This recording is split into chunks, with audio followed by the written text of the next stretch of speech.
বলবম উৎসৱ উপলক্ষে আমি ইয়ালৈ অহা সমূহ ধৰ্মপ্ৰাণ ৰাইজলৈ আন্তৰিক প্ৰীতি আৰু শুভেচ্ছা জ্ঞাপন কৰিছোঁ।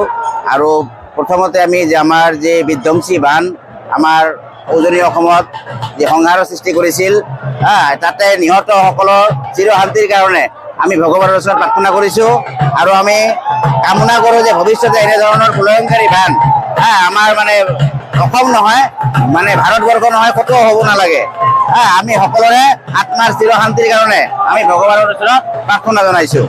আৰু আমি সমূহ ৰাইজক শান্তি শৃংখলা বজাই ৰাখি এই অনুষ্ঠানটো যাতে উপভোগ কৰিব পাৰে, আৰু আমি তেওঁলোকক আহ্বান জনাইছোঁ যে কিবা সমস্যা হ'লে আমাৰ সমিতিৰ কাৰ্যালয় আছে, আমাৰ পুলিচ বুথ আছে, আমাক অৱগত কৰিব লাগে কোনো সন্মুখীন হ'লে। আমি লগতে জিলা প্ৰশাসন তথা আমাৰ বৰপেটা ৰোড আৰক্ষী থানা, হৰবগ আৰক্ষী থানা, SDRF NDRF বাহিনী, আমাৰ কেন্দ্ৰীয় বাহিনী CRP বাহিনী ইয়াতে আছে।